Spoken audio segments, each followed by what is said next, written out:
होगा कि आईबी का क्या प्लान था, अजीत डोभाल क्या कर रहे थे। वो दाऊद को एक तरह से दाऊद के असैसिनेशन का प्लान चल रहा था जो दुबई में ही होना था। अब यहाँ पे एक बड़ा सवाल ये उठता है कि जब सब कुछ इतना तैयार था, प्लान भी रेडी था, तो आखिर मुंबई पुलिस इस बीच में क्यों आई? क्या जानबूझकर मुंबई पुलिस ने इस प्लान को फेल करवाया ताकि दाऊद इब्राहिम को बचाया जा सके? देखिए, ऐसे कई सवाल तो उठते हैं, लेकिन इसकी जो असली कहानी है, वो इन दिनों मैं पढ़ रहा था और कई पॉडकास्ट भी देख रहा था। तो इसी बीच मुझे सुनने का मौका मिला खुद उस जॉइंट सीपी को, जिनके एक तरह से मैं बताऊँ तो उनके गाइडेंस में ही ये सब कुछ हो रहा था। धनंजय कमलाकर के आदेश पे जो उनके जो क्राइम ब्रांच के ऑफिसर्स थे, जो दिल्ली पहुँचे थे, फरीद तनासा और विक्की मल्होत्रा को अरेस्ट किया था। इन सभी चीज़ों के पीछे क्या कहानी चल रही थी, उसकी जो असली कहानी है, वो जो आईपीएस ऑफिसर है, जो उस समय जॉइंट सीपी थी, जिन्हें मैडम कमिश्नर भी कहा जाता था, मीरा चड्ढा, उनकी अपनी जो कहानी है, उस समय क्या हुआ था साल 2005 में, वो उनकी किताब में भी है और साथ ही साथ उन्होंने खुद भी इन दिनों कई जगह अपनी कहानी, जो पुरानी कहानी है, आज से लगभग 19 साल, 20 साल पुरानी कहानी क्या है, उस दिन क्या हुआ था, जो वो अजीत डोभाल से भिड़ गई थी, उसकी एक अलग कहानी है। और उनका ये कहना है कि उनका या उनकी टीम का, मुंबई पुलिस का ऐसा कोई इंटेंशन नहीं था कि वो दाऊद को पकड़े जाने का या फिर दाऊद के मारे जाने वाले प्लान के बीच में आए। ये सब कुछ एक कोइंसिडेंस था और एक दुर्भाग्यपूर्ण घटना थी, जिसमें ना इन्हें पता था और ना उन्हें पता था कि आपस में क्या कर रहे हैं। 2 पैरेलल ऑपरेशन चल रहा था, जो आपस में कुछ ऐसे टकरा गई, जिसके बाद ये सब कुछ हुआ। तो देखिए, अब तक की कहानी में आपने सुना कि आईबी का, अजीत डोभाल का अपना प्लान चल रहा था दिल्ली में। जो अजीत डोभाल थे, वो छोटा राजन की मदद से अपने जो उनके साथ शूटर थे विक्की मल्होत्रा और फरीद तनासा, उसकी मदद से दाऊद को मारे जाने का प्लान चल रहा था। 1993 के बाद जब दाऊद और छोटा राजन अलग हो गए थे, उसके बाद से ही छोटा राजन इंडियन एजेंसी के साथ मिलकर दाऊद के खिलाफ इंफॉर्मेशन जो है वो शेयर करने लगा था। और इसी बीच ये प्लान तैयार हुआ था, जब छोटा राजन के मदद से दुबई में दाऊद को मारा जाना तय था, होटल ग्रैंड हयात होटल में दुबई में, जहां उसकी बेटी का वलीमा होने वाला था। तो ये सब कुछ चल रहा था, लेकिन इन सभी चीजों के बीच ही जब सब कुछ ये सब प्लानिंग चल रहा था, ये सब कुछ हो रहा था, शूटर्स को ट्रेनिंग दी जा रही थी, फाइनल ब्रीफ मिल रहा था। इन सभी चीज़ों के बीच मुंबई की जो जॉइंट कमिश्नर थी, मीरा चड्ढा, उनकी अपनी भी एक उनका ऑपरेशन चल रहा था, जो अंडरवर्ल्ड के लोगों के खिलाफ था। छोटा राजन और दाऊद इब्राहिम दोनों बँटकर मुंबई पर राज कर रहे थे। उस वक़्त में भी एक्सटॉर्शंस के खूब सारे कॉल आ रहे थे और उन्हीं कॉल को ट्रेस करते-करते जो है, मीरा चड्ढा की जो टीम है, वो दिल्ली तक पहुँची थी। हुआ क्या था कि साल 2005 के वक़्त में ही बहुत सारे कॉल आ रहे थे एक्सटॉर्शन के, तो ये कॉल को इंटरसेप्ट भी किया जाता है कि आखिर कहाँ से आ रहा है कॉल, क्या आ रहा है। तो कभी-कभी ऐसा भी होता था कि अगर किसी कॉल रिकॉर्डिंग को सुन रहे हैं, पता चला अच्छा ये छोटा राजन है, ये छोटा राजन का ये आदमी है, वो नंबर फिर इनएक्टिव हो जाता। फिर कुछ दिन बाद कुछ और नंबर पता चलता, अच्छा फिर से अब उस नंबर पे एक्टिव है। तो ऐसे करके जाँच चल रही थी और ये एक्सटॉर्शन और अंडरवर्ल्ड के खिलाफ एक ऑपरेशन चल रहा था। मुंबई पुलिस का, जिसे लीड कर रही थी, देख रही थी, जो मीरा चड्ढा हैं, उस समय जॉइंट सीपी थी मुंबई की। तो ये सब कुछ चल रहा था और ऐसे ही जाँच करते-करते उनकी टीम कोलकाता भी पहुँचती है।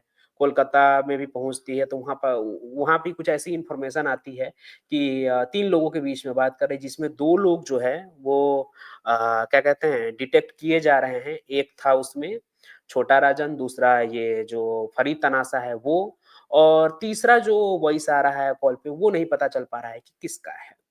कुछ ऐसा ही चलता रहता है, फिर उसके बाद जाँच आगे बढ़ती है। फिर पता चलता है कि अब कोलकाता से तो बातचीत नहीं हो रही, लेकिन अब दिल्ली से बातचीत हो रही है। यहाँ भी 2 लोगों का जो वॉइस सैंपल है वो पता कर पा रहे हैं पुलिस वाले सब, कि मुंबई पुलिस वाले, कि अच्छा ये तो छोटा राजन है, ये तो ये है, लेकिन तीसरा आवाज़ किसका है, ये पता नहीं चल पा रहा था। इसी जाँच का फ़ॉलो-अप लेते हुए मुंबई पुलिस की जो टीम है, जो जॉइंट कमिश्नर मीरा चड्ढा हैं, और उनकी जो अपनी टीम है उसमें धनंजय कमलाकर भी थे, डीसीपी, लेकिन वो किसी कारण नहीं जा पाते, उनके ऑफिसर्स पहुँचते हैं दिल्ली। दिल्ली में पहुँचते हैं जब तो वो देखते हैं कि छोटा राजन का 2 शूटर है जो कॉल पे बातचीत कर रहा था। छोटा राजन का जो 2 शूटर है, एक विक्की मल्होत्रा, दूसरा फरीद तनासा और उसके साथ एक और आदमी है। और एक और आदमी जो है, अब ये तीनों मिल जाते हैं, उनको पता चलता है जो तीसरा आदमी वहाँ मौजूद है दिल्ली में, वही है जिसकी आवाज़ बार-बार कॉल पर आती थी, जो डिटेक्ट नहीं हो पा रहा था। जब यहाँ पर अब मुंबई पुलिस आपने पिछली कहानी में भी सुना, मुंबई पुलिस जब अरेस्ट करने के लिए पहुँचते हैं, तो तीसरा आदमी बोलता है, "भाई तुम ये गलत कर रहे हो, यहाँ कुछ और चल रहा है, तुम्हारे समझ के परे की बात है, तो तुम लोग यहाँ से वापस जाओ।" अब वहाँ जो ऑफिसर पहुँचते हैं, वो तो अरेस्ट करने के लिए गए थे, वो अपने कमिश्नर, अपने जॉइंट कमिश्नर, अपने डीसीपी के आदेश पर पहुँचे थे, तो वो लोग भी पीछे नहीं हटते हैं। तब जो है तीसरा आदमी वो कहता है कि मैं रिटायर्ड आईबी चीफ हूँ, अजीत डोभाल। तो जब मुंबई पुलिस को ये पता चलता है, तो वो थोड़े से आईबी के रिटायर्ड चीफ हैं, तो ऐसे में वो अपने सीनियर को कॉल करते हैं, सीनियर को कॉल करने के बाद ये कॉल जो है होते-होते मीरा चड्ढा तक भी पहुँचता है। अब ये जो है ना बातचीत मीरा चड्ढा और अजीत डोभाल के बीच की बातचीत हो गई थी, जिसमें ये दोनों अब एक-दूसरे से बात कर रहे थे कि अब इधर अजीत डोभाल बोल रहे थे कि मैं रिटायर्ड आईबी चीफ हूँ, लेकिन रिटायर्ड आईबी चीफ छोटा राजन के 2 शूटर के साथ क्या कर रहे हैं? ऐसे भी सवाल उठे। तो फिर उनकी उनके बातचीत वो जितना बता रही थी अपने पॉडकास्ट में, उससे जो कहानी निकल कर आई, वो कुछ ऐसी है कि वो पूछती है अजीत डोभाल से कि आप कौन से बैच से हैं? तो अजीत डोभाल अपना बैच भी बताते हैं। फिर मीरा चड्ढा उनसे पूछती है कि आप अपने महाराष्ट्र के जो भी बैचमेट हैं, उनका नाम बताइए। वो भी सही बताती है। अजीत डोभाल सही बताते हैं। उसके बाद वो ये तक भी पूछती है कि अगर आप रिटायर्ड आईबी चीफ हैं, वो नाम मैच करते तो वो भी मिलता है। तो लेकिन ये रिटायर्ड आईबी चीफ थे, तो ऐसे में इनकी बात सुनकर जो 2 शूटर्स पकड़े गए हैं, उनको छोड़ देना भी यूँ ही क्योंकि उनको तो पता नहीं था कि अभी अजीत डोभाल का कौन-सा ऑपरेशन चल रहा है, कौन-सा खास मिशन चल रहा है। ऐसे में अजीत डोभाल को भी गुस्सा आता है। वो भी मीरा चड्ढा को कहते हैं कि तुम ये सही नहीं कर रही हो, तुम्हें इन सभी चीज़ों में नहीं पड़ना चाहिए। तो वो कहती हैं कि अब वो तो अरेस्ट करने के लिए पहुँची, वो तो अरेस्ट करेंगी।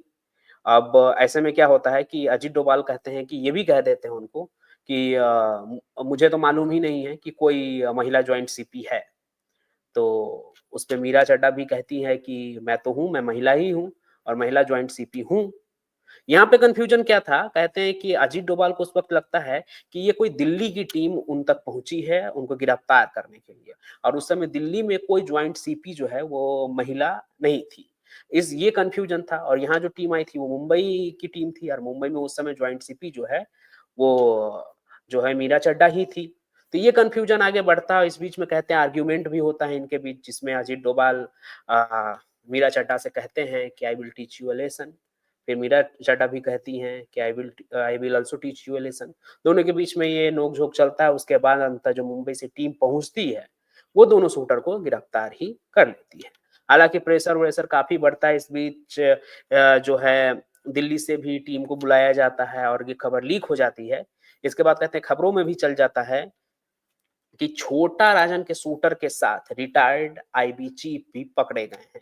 ये खबर भी चलने लगती है और काफ़ी ज़्यादा बवाल इसलिए भी कटता है क्योंकि जो अजीत डोभाल थे वो आईसी 814 के नेगोशिएशन में थे, एक तरह से हीरो बनकर निकले थे, काफ़ी पैसेंजर्स को बचाया था, तो ऐसे में भी उनका नाम था, तो इस वजह से भी काफ़ी बातचीत हुई। लेकिन कहते हैं कि जो ये मिशन चल रहा था प्रोजेक्ट एक्स अजीत डोभाल का, इसके बारे में मीरा चड्ढा को कुछ भी नहीं पता था कि अजीत डोभाल कुछ ऐसा मिशन कर रहे हैं। उनके पास ये इन्फॉर्मेशन थी कि मुंबई के लोगों को डराने-धमकाने वाला, एक्सटॉर्शन माँगने वाला वो आदमी दिल्ली में बैठा है, तो वो उनको पकड़ने गए थे और इस बीच में इनका जो दोनों ऑपरेशन जो चल रहा था पैरेलल, वो टकरा गया और इस वजह से ही ये मिसकम्युनिकेशन हुआ। एक आप कहें तो कि दोनों एजेंसियाँ जो है, एक स्टेट पुलिस है और एक नेशनल एजेंसी है, ये दोनों आपस में मिलकर काम नहीं कर सकते हैं और साथ ही साथ है कि हर इन्फॉर्मेशन शेयर भी नहीं की जा सकती है उस लेवल पे। तो इस वजह से ये कम्युनिकेशन गैप हुआ और इस वजह से ही दाऊद को मारे जाने का जो प्लान था, वो धड़ाका धरा रह गया और दाऊद को भी ये इन्फॉर्मेशन मिल गई कि उसे मारे जाने की प्लानिंग तैयार हो रही है और वो बच के सीधे कराची चला गया। इस बीच में ये सब कुछ हुआ और उसकी यही कहानी थी, तो साल 2005 की है। तो ये कहानी आपने सुनी थी या नहीं? और ये कहानी आपको कैसी लगी और इन सभी चीज़ों पर आप क्या सोचते हैं? आप जल्दी कमेंट कीजिए, तो इस पर कुछ और भी बातचीत